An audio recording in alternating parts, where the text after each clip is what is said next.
All right, welcome back to the Outdoor Adventures podcast. I have in the studio my dad, Bob Williams. Thanks for coming on, Dad. Yeah, thanks for having me. Yeah, and Dylan is getting ready for John's wedding, so he bowed out this weekend. You know, we all have normal lives, and then when you tell people, hey, I need you to, we record on the weekends. So, hey, get up at 5 o'clock in the morning, meet me at the recording studio for 4 hours. Sometimes, you know, that doesn't work for people. Oh, yeah. Things change, too. So. Yeah, and I had some backup co-hosts today with the kids, but neither of them could rally this morning. So we just got back from vacation, and they definitely wanted to sleep in. So today we're going to talk about your moose hunting trip and also maybe some other hunting stuff as we go along. But, you know, I'll set the stage a little bit here, and you can kind of fill in the details that I don't know correctly. But just from talking to you about this previously, you were hunting in the Williams Lake area in British Columbia, Canada. And the research I've done, elevation there is like 2,000 feet. And the predator control has been so good that they still have a really high success rate in moose hunting now, currently, in 2023. And you can buy a moose hunt from an outfitter there that right now the average cost is $7,000 to $9,000 to go on a moose hunt in that area. Wow. But the research I did looked like most people take people into the Caribou Mountain Range, which is 11,535 feet in elevation, the mountain range, you know, probably at the peak, and about 3,000 square miles of territory. Yeah. So it's a big country. And I wanted to, you know, we'll get into that a little deeper, and you can give us your memories of what the country was like. Oh, yeah. But my understanding was Uncle Joey, so Mom's brother, had booked this trip through like Outdoor Life or something. Is that right? I'm not sure what he booked it through, but him and Mike booked it. So Found the 1-800 number or something and booked this trip. And then he unexpectedly passed away. And he died in, I think, 1980. Because I was born in 79. I thought he died right before my first birthday or something. Yeah, 1980. So he passed away in 1980. So this trip was shortly after him passing, maybe a year later or something. Yeah, about a year later. Yeah. And so, you know, obviously tragic event in the life of the family, and to, you know, lose somebody that young. But you and Uncle Mike decided to go out on this trip. And so, and you know, from talking to you yesterday about this, you didn't have anything really ready to go. You know, you were... Oh, no. You were getting going as you were going, it sounded like. Well, yeah, I didn't even have a rifle. Yeah. And so Joe, Mike's dad, my father-in-law, said, here, you can use this 308. So I took the 308, and Mike actually picked me up in a camper. So my Uncle Mike, my mom's other brother, picked up Dad from our house. Yeah. And were we living on? Okay, so we were living out in the country then. And I was not, well, maybe close to 2 or 2.5 or something. Right in there, yeah. Yeah. And so, and you didn't have the other, Seth wasn't around yet, but Mom could have been pregnant with Seth. Do you think? Yeah, it's possible. So you're like, hey, honey, yeah, you got a little one and you're pregnant, but I'm going to go head on this moose hunt with your brother. Yeah, I'm heading to Canada. Yeah. So you guys drove. Yeah, we drove the whole way. Yeah. So you had to get on some ferries and do all that. Yeah. So anyway, so he gets this 308, and it was an open sight 308. So no scope. And, you know, on the way there, Mike's telling you you're going to be on horseback. Right. He said that when he picked me up. He said, we're going to be on horses. I said, oh, he said, you're going to need a scabbard. And I said, well, I don't really have a scabbard. I didn't even have a rifle that would be suitable. So I grabbed a chunk of carpet, shag green carpet. Yeah, he brought it into the studio. We'll get a photo of it. It's pretty sweet. I mean, it's 40-some years old, so. A needle and thread. And so I'm sewing the scabbard while he's driving so I can put the rifle in it so I can mount it on the horse. And that's the way that went. And what did you have for gear? I mean, were you blue jeans and flannels and a homemade knitted hat or something? Yeah. It was basic stuff like that. We just took off, really. I just grabbed whatever clothes I had, and we took off. Yeah, you didn't have... Because I figured we were in a camper. It can't be too bad. Yeah, true. But it was cold. I mean, the eggs froze solid in the camper, so it wasn't like it was warm. Yeah. So, and I'm imagining you were sleeping on the way there. It was probably, what, a 2 to 3 day drive? Or? It was quite a drive, yeah. Yeah. Yeah. And so you get to Williams Lake, British Columbia. You meet these guys. I'm assuming they met you in town or something and then took you? Not in town. We met them out in their residence, which were out in the bush somewhere. And they were Native American guides. Yeah. You had to have a guide to hunt in this area. So, and we got out there, and the thing is they double booked. So we were supposed to go with Gus, but he had to get his nephew to come in and take one of the groups, which was us. So Danny was his name, and he took us. Okay, so your guide was Danny, and you just had one guide and 2 hunters, basically. Yes. Okay, and then are you still using Mike's camper at that time, or are you using their rig? No, we're using Mike's camper. We pull that into the bush, and they had a tent set up there for the guide, for Danny. And so he was there. And when we first pulled in there, here comes this buckboard wagon, horse-drawn wagon, just looked like right out of the National Geographic or something. It looked very old and antiquated. It was full of kids hanging on with this lady driving it. And she came there, and then he said, no, you got to go to the other camp and set up, because this was already set up for us, and she was setting up for the other hunters. But it was pretty neat to see the whole family involved in it. And this was Gus's wife? Yeah, Gus's wife. So it was his, outfitter setup. He's the one that got involved in guiding, and so. Do you have any memory of what the name of it would have been? No. Yeah. No, I don't recall any of it. That was just a whirlwind for me because, still grieving over Joey passing, because he lived with us for a while, and I was pretty close to Joey. And then here we are on his moose hunt, so yeah. It was kind of odd. Yeah, you got a lot of emotions to deal with. Oh, yeah. And, Uncle Mike and him lived together as well, and Mike found him, Yeah. And my Uncle Joey, they think his heart just stopped suddenly. Yeah. And he had just decided to be a veterinarian and was going to Oregon State University and figuring things out. And then, I don't know if it was in the middle of the day or something, but Mike came home and just... in the morning. Okay. Yeah. Just found him... I've always envisioned that he was just dead on the couch or something. But I don't know if that's how it was. But he was at the dining room table, and he fell out of the chair and died. He just died. Yeah. Well, we'll see him again someday. Yep, we will. And the guide, too, Gus, was a spirit-filled Christian. And Danny wasn't, his nephew, But Gus said there was a missionary guy that came through there and told him all about Jesus. And so he got saved, and I had a great talk with him because he came back by later, and we sat at the campfire all night just howling at the moon, and it was great. Well, and that's cool, too, because you're going through a grieving process, and you get to meet, another Christian brother that can kind of relate to you on that level, Oh, yeah. Yeah, he was a really good guy.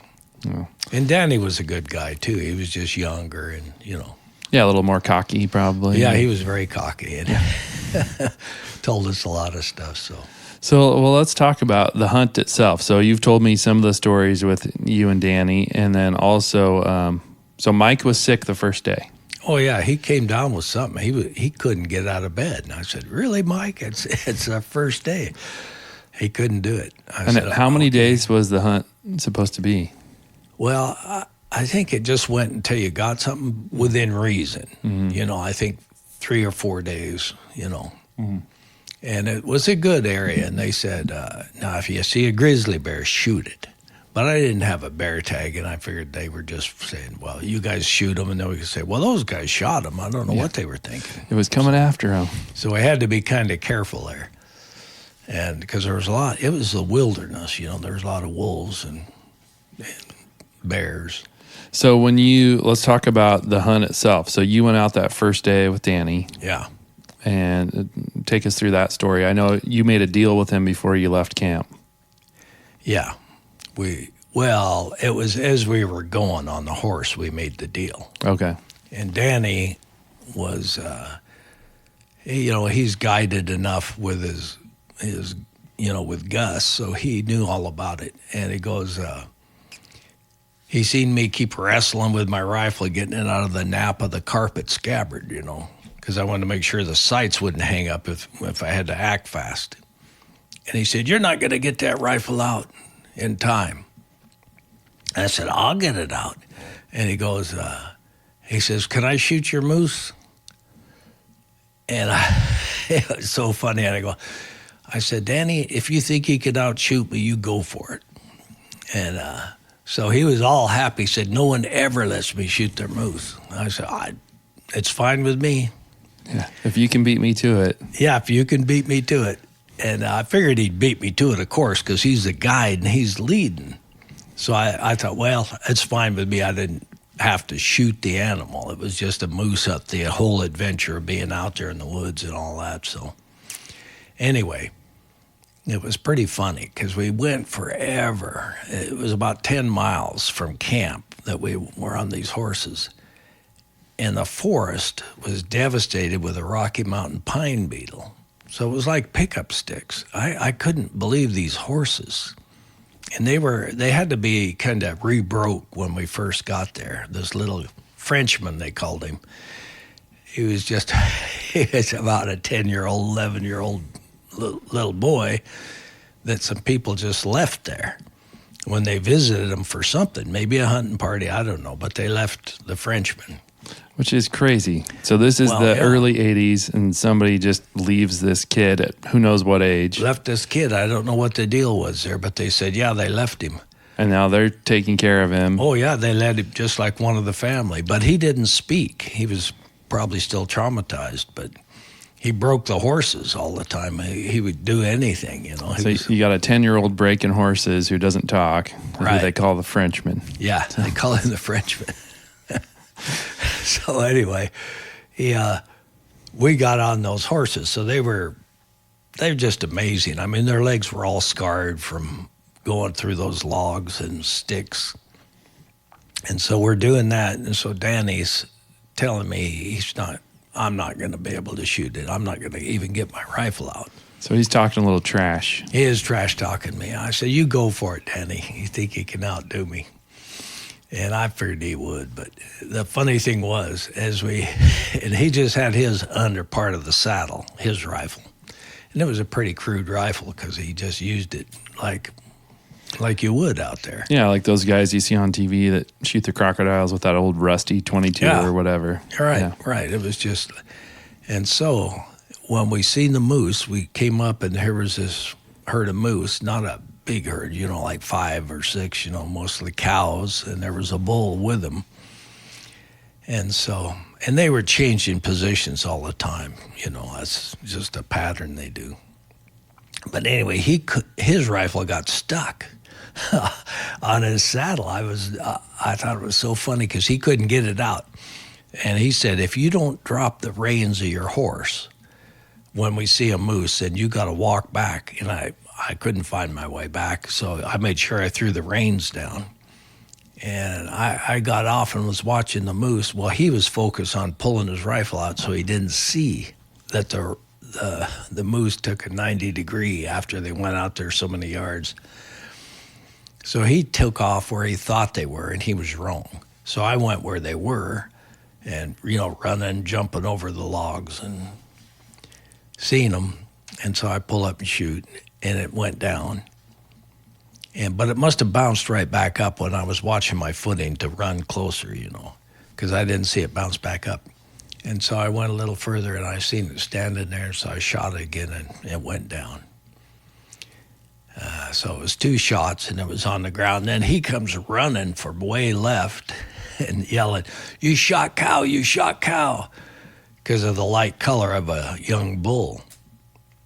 They don't get as dark as the big bulls, the bullwinkles, they don't get the big dark beard and stuff. So Anyway, then he got up there and he goes, "Oh man, this is perfect." And he shook my hand. He was all happy.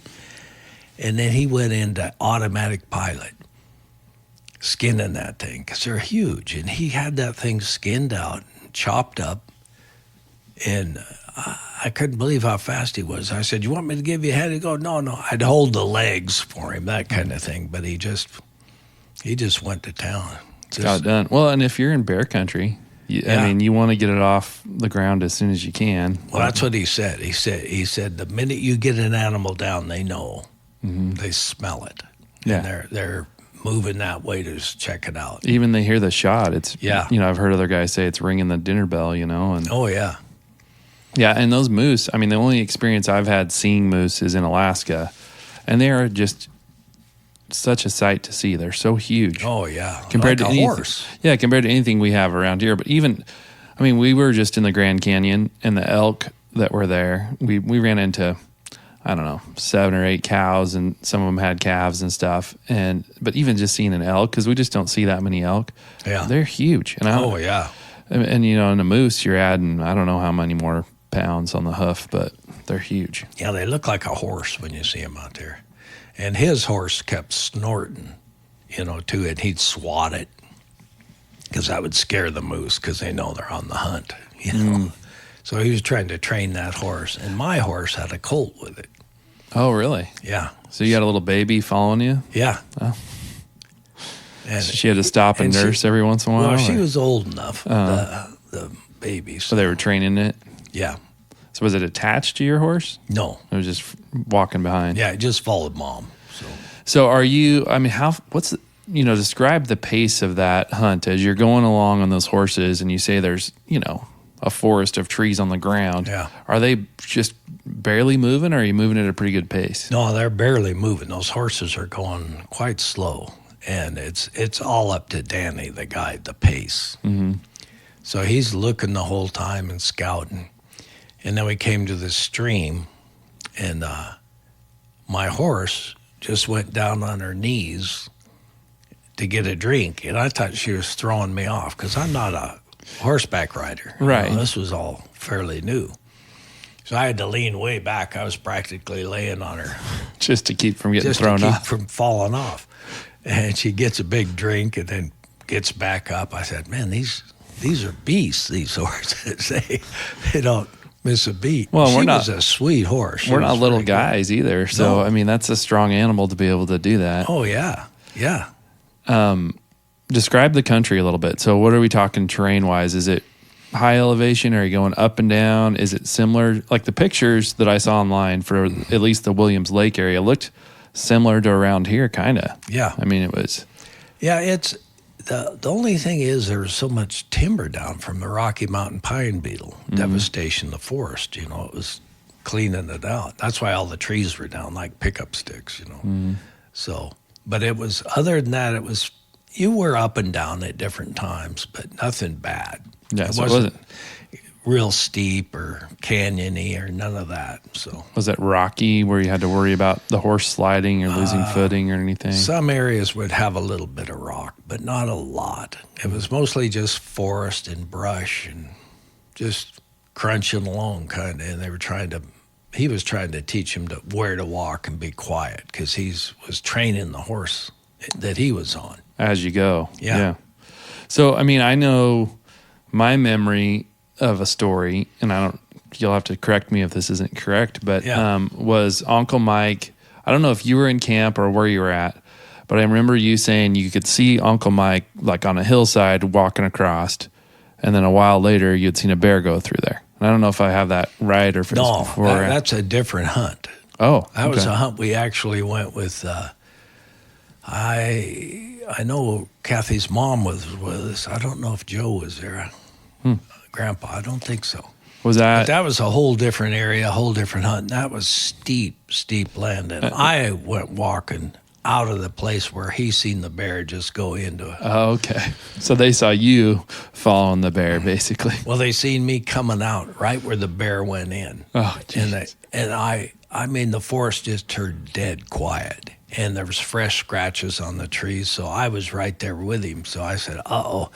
So I got in the center where I wouldn't be close to brush. But this is back in Oregon then? I don't think it was in Oregon, but was it? I honestly don't remember where that was, that hunt. I always wondered about that because I wanted to do a glider, where you get in a glider because they had that. Oh, that option there? They'd take you up and let you glide around in a plane. So this is a hunt with Grandma, Mike. Was Mom there? Yeah. Okay. It was a funny kind of thing. I don't even know what we were doing, really. So that story to me was always on this moose hunt. That's where. No, it's not with the moose not connected hunt. at all. Not connected. Oh, so then, do you remember? This is obscure, but mosquitoes. Was there a lot of mosquitoes there? No. So it wasn't For bad. some reason, I didn't notice the bugs. Huh. No. So you get your moose on the ground that first day, opening day. Yeah. And you're back at camp with moose meat, I'm assuming. And, Well, it wasn't that easy because we were 10 miles out. oh, geez. And Danny had to go get the pack horses. So he said, I'm going to go get the pack horses. And I said, well, yeah, we can do that. And he said, no, you got to stay and guard the meat. And I said, oh, great. Yeah. In case the bears come, I'll be here. So he wanted you to stay. I had to stay because he knows the way back and he Yeah. can go faster without me. Sure. And so he went to get the pack horses and it started snowing. So you're with this horse and her colt left behind, and you're Horse and the 308 guarding this moose. Yeah, guarding the moose and tied up the horse. And then I fall asleep because the snow was just coming. It was so peaceful. You'd hear wolves calling each other. They were talking because they knew there was meat, like the dinner bell, Yeah. So you could hear them calling and moving. And I said, well, I'm not going to think about that. I'm going to sleep because I had my rifle, but it was so peaceful too. Just the setting, kind of lulled you to sleep. So I went with it and fell asleep because I was tired by then, trying to stay on the horse, Well, yeah, if you're not used to riding a horse, even going that far, just the motion of riding a horse is hard on you, Yeah. you know? And it was great. It was a fun time. And see, then the next day, after we got back, we got to meet back, nothing. Late that night, or? Yeah. Okay. We had to move. He said, we got to get going because he was concerned as it started to get dark because that's how long it all took. It was starting to get dark. He said, we got to be in camp before it's dark. I said, okay. So he said, we got to go kind of quick. And he had all the meat tied on the pack horses. And we made it back to camp and hung it up. And that was it. And then he could relax. And he was pretty tired, Danny, because he did all the work, really. And so he goes to sleep. And he said, I'll see you in the morning. I said, okay. And it was so funny because I was going to sleep in because I was tired. I had to stay in camp to guard the meat anyway. Mm-hmm. And so Mike was going out. He was well enough to go. So he gets up and he opens a box of donuts and has it there with some instant coffee and some hot water or something. Because you had to feed these guides. This was not a deluxe thing. They weren't taking care of you. No. I mean, they were, but, They were as far as hunting. Yeah. But you had to provide everything else. You had to feed the guides. And so you guys provided the food for the guides. Yeah. Okay. And so, And you went deluxe with some donuts and instant coffee. Yeah, he just opened that up, and Danny just turned around out of the house we were in, in the motorhome, and then Mike said, geez, what's the matter with him? And I said, well, go talk to him. He's not shy. He'll tell you exactly what's the matter with him. I knew what was the matter with him. Yeah. Because the day before for breakfast, I cooked hash browns, eggs, bacon, fresh coffee, You made it nice for him. and bread. Well, yeah, I made a real hearty breakfast because he's going on this hunt. Yeah. And Mike, Opened up the donuts. opened up donuts and thought Threw a pack of instant coffee at him. Yeah. And he went out there, and Danny was around the fire. And he said, what's the matter? And Danny just said, no food, no hunt. That's the way he said it. And Mike came back in there and told me what he said, and I just started laughing. I said, I knew, Mike, you can't do that. I said, do you remember what I cooked for him? He said, well, yeah, but... And I said, well, start cooking. Yeah. Because the eggs were frozen in the shell. You had to melt them in the pan before you could fry them.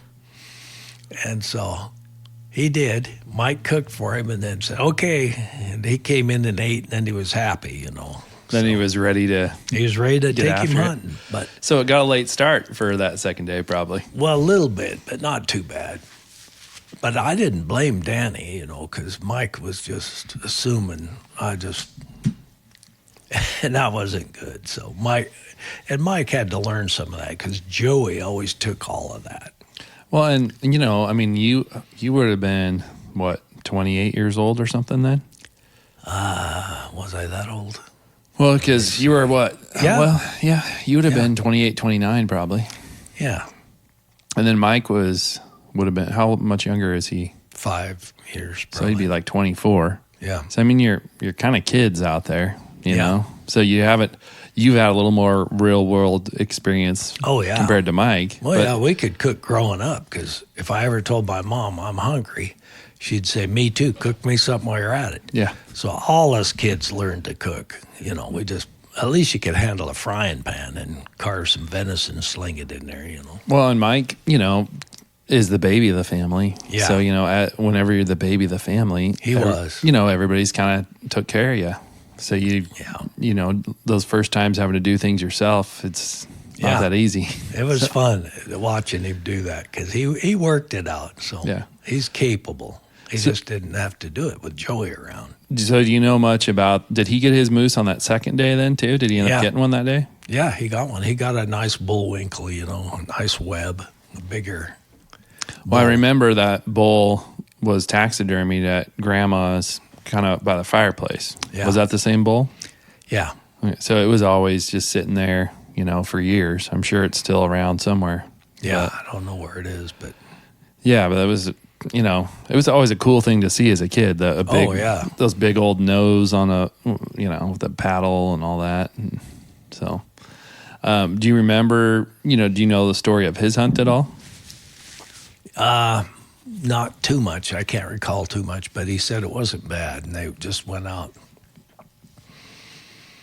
kind of the same area that we went, you know, because there was a lot of game out in there.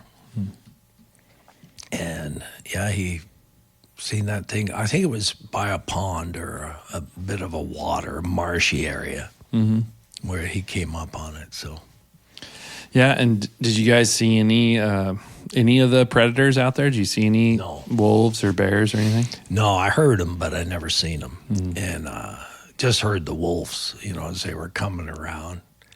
How about other wildlife? Was there Oh yeah, deer or porcupines or foxes or anything well, like there was that? grouse. Okay. And they were all around our camp. And so while I was waiting the next day, you know, after my hunt, I thought I'd get a grouse, and I brought a pistol pump, pellet pistol. And so I shot 2 or 3 grouse with that pellet pistol because they fly up in a tree and they just sit there, and you can get them pretty easy. So we ate those, you know. Well, there's nothing better eating than a grouse, I think. Oh, it's like a chicken, yeah. Yeah, they're Very so good. And, well, yeah, you were telling me that Danny was trying to get that pistol off of you. Because maybe at that time in Canada, and I don't know if it's still that way, but it's hard to get a pistol in Canada. Oh, yeah. Yeah, you don't have pistols. Even though it was a pellet. See, I don't know what the laws were on a pellet gun, but no, handguns for sure. Well, he probably saw you were putting grouse in camp and was like, hey, that'd be handy. Yeah. But I didn't want to get him in trouble or do anything illegal too, so I said, nah, I'm not going to give you that, you know. Yeah. Well, that was smart. Yeah. They don't mess around, you know, with firearms and bullet. No, it's different. Yeah, Canada's a little tougher. Yeah, different laws, and if you don't know what they are, you don't want to go messing with that. So did you bring most of that meat home, or did you leave some with them, or? no, we brought it all home. We threw it in there, and Did you freeze it? Did they freeze it for you? Or? oh, it was so cold in that camper. It was like it was freezing anyway. So Yeah. we just drove with the heater off, kept it cold. So, and I remember we'd stop and sleep, because you couldn't make that whole trip. Well, yeah, you've got 1,000 pounds of moose meat you're bringing home. Yeah, you had to step over that to get outside and stuff. So, I bet though the ride home, you're feeling like, okay, we got this done. I mean, that has. yeah, Whenever you go on a hunt, especially for an animal you've never hunted in like a foreign land, you're kind of like, man, I hope this works out. I mean, I felt that way about my antelope hunt because I anticipated it for so long. Finally, you get the tag. And until you fill that tag, there's this pressure to get it done. Yeah. But also, like, you want to be successful because there's so much buildup. Oh, yeah, yeah. And the thing is, too, you like the whole experience of being out there, but this trip was so fast and had to go. Got to have a scabbard. We're on horses, by the way. Okay. So you improvise. And so in your grieving, too, because this was Joey's hunt and he passed away. So it's like it was a funny kind of feeling. I had a lot of mixed emotions. And so it was a bit surreal to me quite often throughout the whole trip. But I was glad we went because he would have lost his hunt, Mike. And so if we didn't go. Yeah, it would have gone to waste basically if you didn't go. And I mean, an adventure that you really can't recreate something like that today. Oh, with no. that, just the people you were with and this is a long time ago, just a totally different era in hunting. Oh, yeah. Yeah, it was funny. And these guys were so funny because their ropes were as many knots as there was anything else because they just didn't replace anything until they absolutely had to. And I can relate to that. I'm that way myself, So. Yeah. Well, I can appreciate that too. Guys that just make it work, They do. They made it work with whatever they had. And it was pretty good. They were quite amazing as guides. I really appreciated them. Yeah, man. That's a cool trip. What a cool experience to have. Yeah. And when I researched it a little bit, I'm like, shoot, I could go on one of these. It's not terribly expensive, and pretty high success. It'd probably be totally different, who knows? Well, I don't know how things evolved and changed, but you wouldn't be making a scabbard out of a chunk of carpet. Probably not, no. You'd do 2 clicks on Amazon and it'd be on your porch, the next day and you'd be ready to go. Yeah, it's a different world because there wasn't cell phones or nothing. You go out there no communication with Kathy back home, You're just off and going. But that's part of the adventure too, I think. It is. That, hey, we're just going to go for this and see what happens. You can really embrace everything because it's a different world. Like nowadays, you can be tied in working your business while you're out there hunting. See, and it's just there you couldn't. Right. You had to be in the moment, present in what you were doing. Yeah. Which is nice, really. It is nice. And also, as a spiritual element, when you're out there alone and, in that case where you're guarding some meat. Oh, yeah. You get some opportunity to talk to God. And I mean, you've always been a guy that's always talking to God. And so I imagine there was part of that going on too. I prayed a lot, at different junctures, and had great talk with Gus about God. Yeah, I mean, I'm always praying for safety or success or whatever, or you're just enjoying the beauty of the natural world that's around you, so. Yeah. Well, let's shift gears a little bit. So we covered the moose hunting. That's funny that it's funny the things that your whole life that you don't ask the question. So a couple things. Number one, always just associated that time with Mike walking through, or I always pictured Mike walking through a clearing and then this bear walking. That's how I remember it. Right. Totally didn't happen that way. No, that wasn't even on that hunt. No, as we cleared that up. And then I always pictured Uncle Joey passing away on the couch. I mean, I always pictured Mike coming in from something and finding him on the couch. Yeah. So, and I don't think I ever asked those questions, He was on the, So it's funny that those little things that you just never ask questions. Here I am, 44 years old, and still figuring out stuff. So, see, I have to get you on a podcast to figure some of this stuff out. Oh, I know, because I've never really talked about the hunt, Yeah. So. Well, and so we're going to shift gears a little bit, and we're going to talk about your big 4-point that you got in the Ochocos with Uncle Billy. And so, growing up, this was a hunt that all of us kids had been on. So I think Seth and I were there, and maybe Alex too, I'm not sure. And then a bunch of the cousins, and we had all gone home, and I think a few bucks were killed, but nothing crazy big or anything. And you and Uncle Billy stayed behind. I don't know if he had a tag still or if you had the tag. I think you probably both still had tags. Yeah, I think we both had tags still. And I mean, shoot, I was probably 17 or 18, because I've got the picture of once you got home with it. But anyway, you guys got a trumpet going off. That's my phone. Yeah, it's okay. I forgot to turn mine off earlier too. I'll turn it off. Yeah, but we'll check it. Maybe it's Mom. Who knows? Well, yeah, probably. Better make sure it's not something. It's Kathy. Did you make it to work? Oh, I don't know. She's talking to, I'll turn it off. She's talking to Naomi. Oh, gotcha. You're on a group text or something? Unfortunately.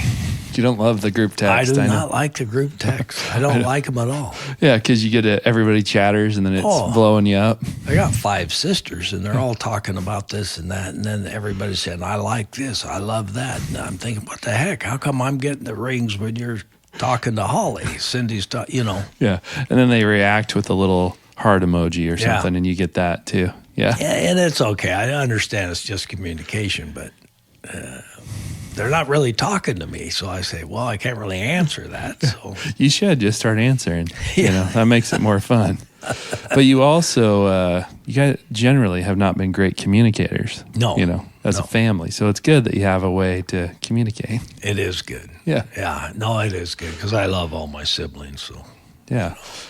Well, let's shift gears and talk about this. The lake trout. Deer hunt. So you're, I guess describe kind of what you guys were up to and how it led to you getting this big mule deer. And when I look back at the pictures, and we've killed some big bucks, but this buck, body size. Oh, it was huge. It was just giant. And I mean, it wouldn't even hang on our original deer pole. You had to do another pole. And yeah, we had to.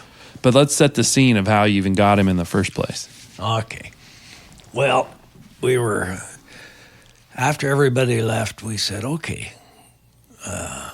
We were goofing around, We said, okay, we got rid of the bad penny. Now we can go get a big buck. And we were just shooting the breeze with each other. And Billy said, let's go to town and get some supplies. So we were going into town.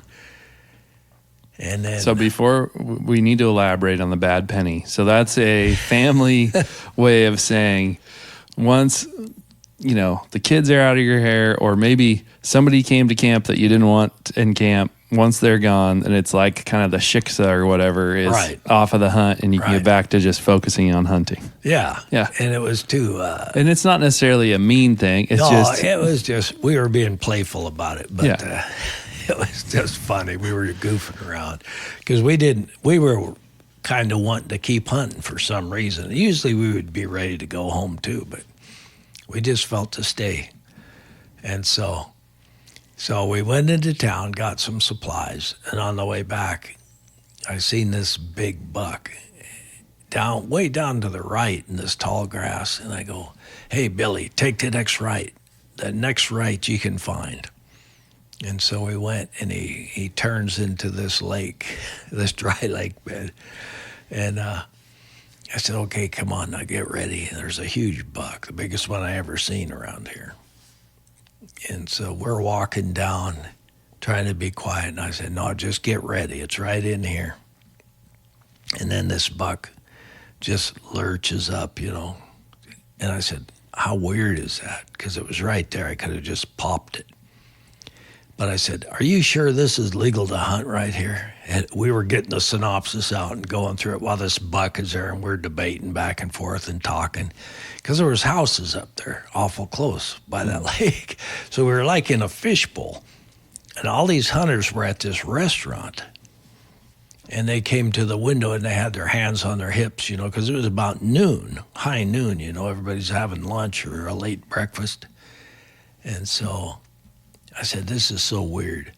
And we were a ways from the restaurant, but it had that big window, to look Yeah, into the lake. you're feeling like everybody's watching you. Right, and they were, those hunters. And then Billy said, no, it's legal. And I kept debating. He said, if you don't shoot it, I'm going to shoot it.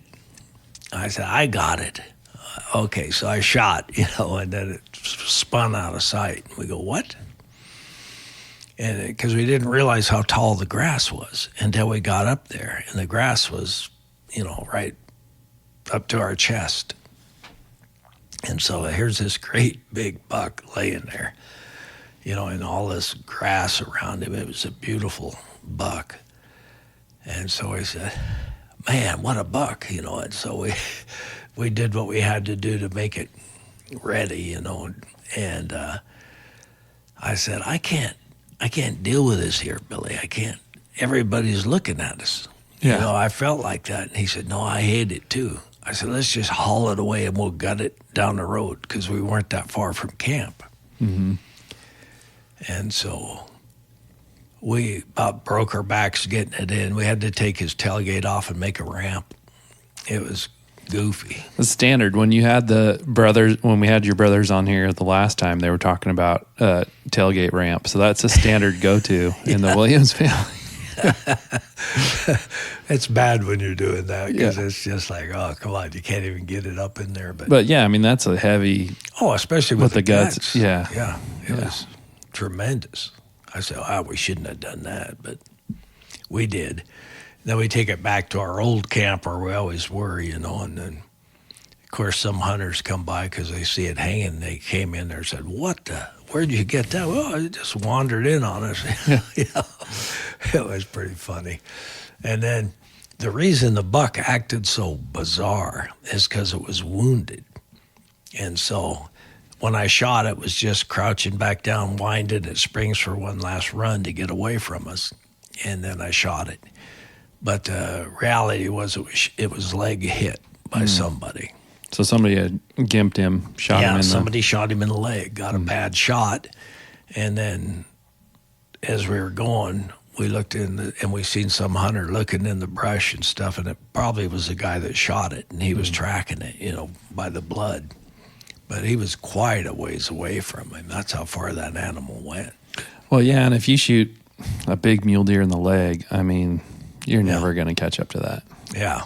Oh, they're powerful, Unless you get an artery or something, that ain't going to go too far. But, yeah, that was the craziest thing because we couldn't believe that thing was right there. Well, and if you guys were already in a goofy mood and then, you're barely back to camp and you get this monster, probably one of the biggest bucks, out of that area that we'd ever got. And, I got to imagine you guys were just giddy.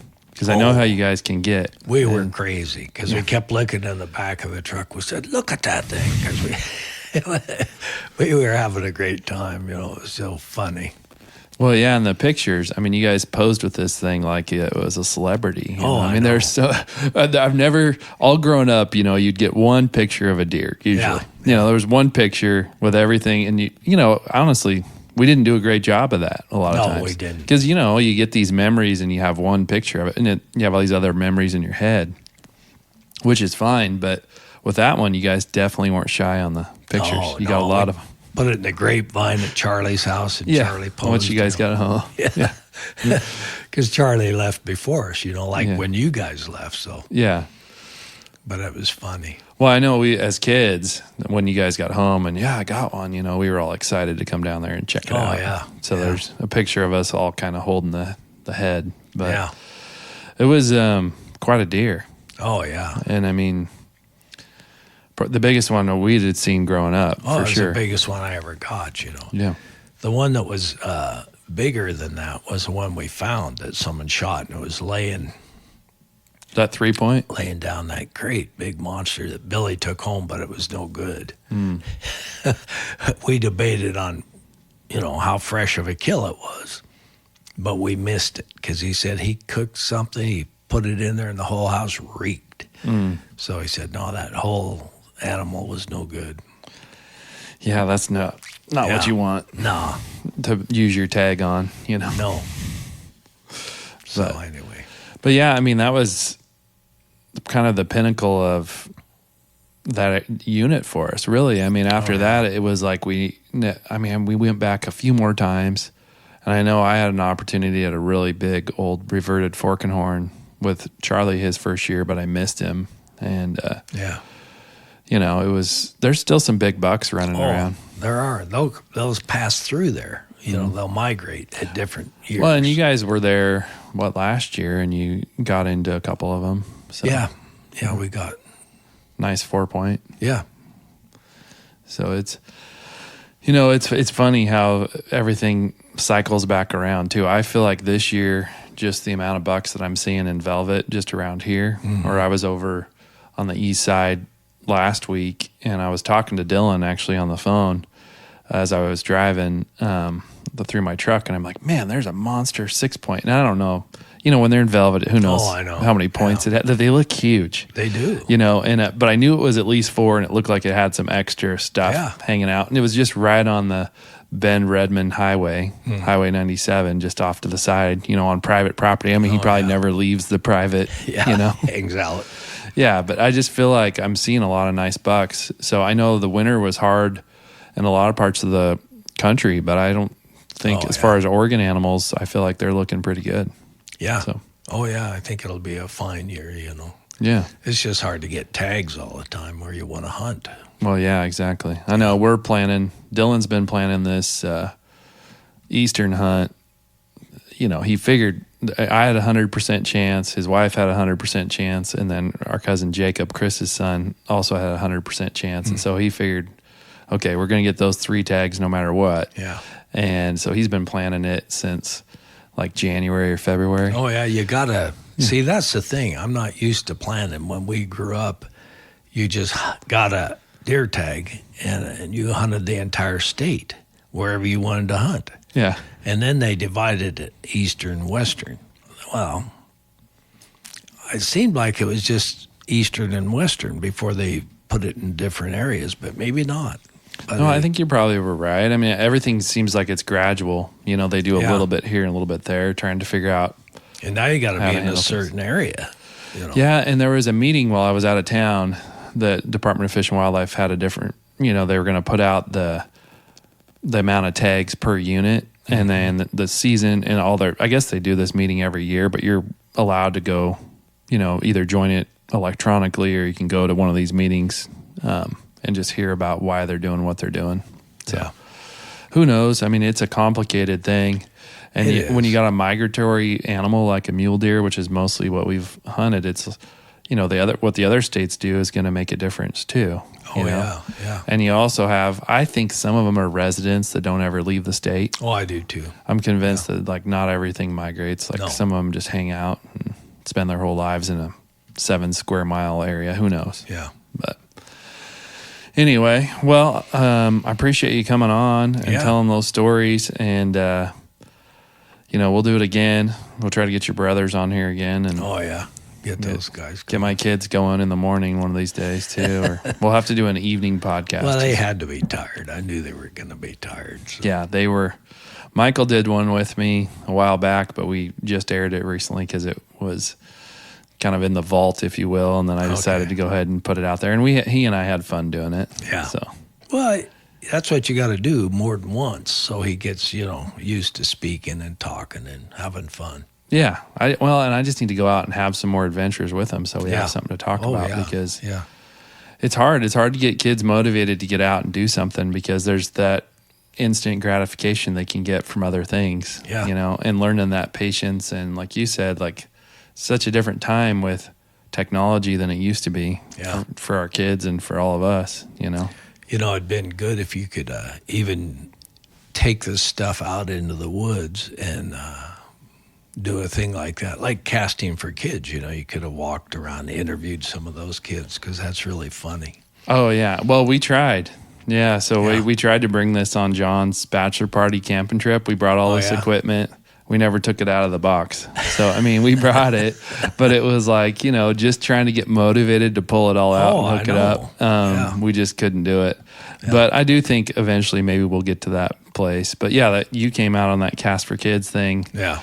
And that was I mean, I did a podcast that same day we had been out there, and I could just hear it in my voice how happy that made me fishing with those kids.